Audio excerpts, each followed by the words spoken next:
back with another video from ChooseYourRelationships.com off of Love Can't Wait, which can be found on Amazon.com. And I got a question from somebody. He said, why do I think black men get slandered within the mainstream media so much? And what's this really all about? How come we get slandered and they go out of their way to make us look badly, worse than any other males in the media? Oh shit, there's big money in that, man. Fast money. Yeah, that's where the money at. The money, I'll tell you where the money is at. Is to say black males ain't shit. To go on television, make black males look bad. And there's people doing this shit on the internet. Yeah, there's people that, basically, there's a market for that. Because, and Oprah kind of gave everyone the blueprint on how to do it. Because I remember years ago, she invited Ludacris on the show. And Ludacris thought he was there to talk about a movie that just came out that he was on. But when he sat on the sofa, on the couch, she started talking about the song, I forgot the name of the song, but in the song the hook was saying, "Move, bitch, get out the way, get out the way." So Ludacris was kind of caught off guard. He and I saw the episode. He was kind of like, he handled it well, but I could tell it was kind of awkward because he thought he was there to talk about the movie, but Oprah kind of played him, kind of duped him, and I kind of lost respect for Oprah after she done that to Ludacris, man. Because Ludacris is a nice guy. He really is. I met Ludacris. He's really a nice guy. So that's the game with the mainstream media, is to find stuff to piggyback off of and make sure it stems or leads back to black males. And most black women, or some just non-white women in general, they'll jump on it. They'll grab their attention for sure, because that's a part of the status quo. And if you really look at anybody that's within the mainstream media, I don't care who you name, Stephen A. Smith, Jason Whitlock, any of these guys. I don't know all these people because I don't watch TV that much. But even anybody on the internet that slanders black males, majority of the time, it's an act. Because a lot of these people I've seen over the past 10, 20 years. And when you meet a lot of these people, when the cameras is off, they don't even act like that. They create a persona on television or on camera. And when you meet these people in person, and if you approach them, it's kind of awkward. I mean, a lot of these people are very reserved and quiet, and if you really look at a lot of women that are teaching dating and they're giving dating advice to women, especially, and any woman that keeps a position for 10, 20 years, that shit is fucking impossible. No woman is gonna feel that way for so fucking long. It has to be an act. Like 5 years, 7 years, okay. 10, 15 years, you still saying black males ain't shit? Come on.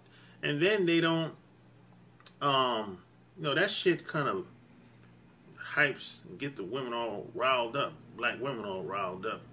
Because now, they don't have to be accountable for anything. And a lot of these people that's trying to make some fast money, they're not showing them anything. They're not teaching them anything because you don't have to. Because once they get all emotional and get them all hyped up like you at a fucking concert or some shit like that, women are gonna buy whatever you got. And then a lot of white women that are giving dating advice, they're trying to tap into that too.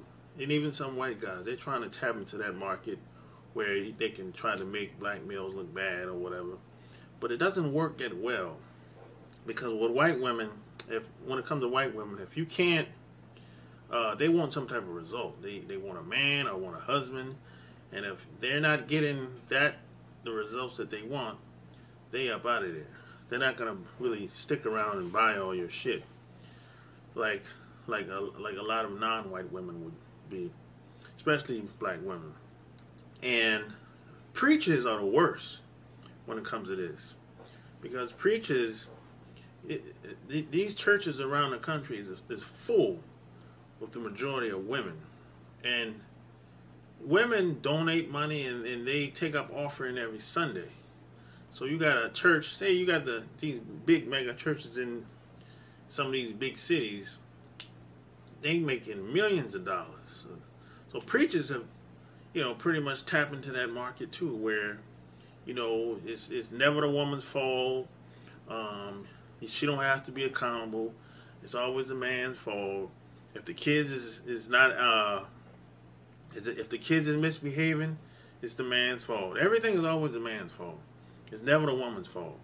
And most pastors are afraid to even challenge the women in the church because he's afraid that he's going to lose money.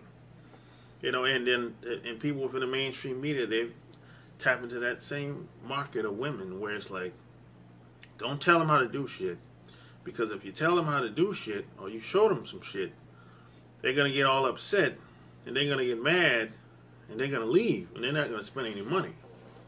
So, there's a lot of money in piggybacking off of black males within the mainstream media.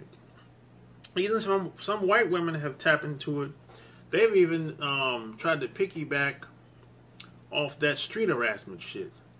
That they tried to use that street harassment shit, and they actually did it. They used that to pass public policy, pass laws in New York City, street harassment. So a lot of white women have tapped into that, that market, and they tried to basically you sacrifice black males to pass public policy and to make money and basically create opportunities for yourself.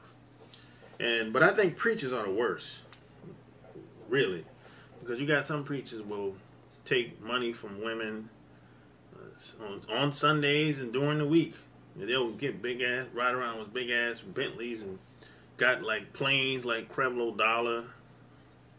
So, that's why there's so much slander and so much. They try to go out of their way to make black males look bad, and there's no accountability for any of these women. They never show women how to do anything. They never tell them what they should be doing or anything like that, because they know as soon as they start telling women what to do, game over. They're not going to spend any money, and they're going to lose a lot of those women, because a lot of black women especially suffer from shame, guilt, and a lot of them feel the need to be right all the time. So, if any of these dating coaches or the pastor was to challenge any of these women, a lot of these women would have to look in the mirror and look at themselves. And a lot of times, a lot of these women don't like what they see when they look in the mirror. So that's what all this public shaming is all about. I call it, a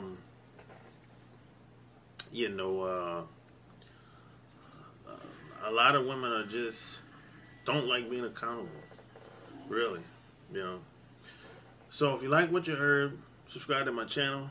Check out my blog, chooseyourrelationships.com. And join my Players Club by clicking the link below. Until next time, Sharp King is out. Peace.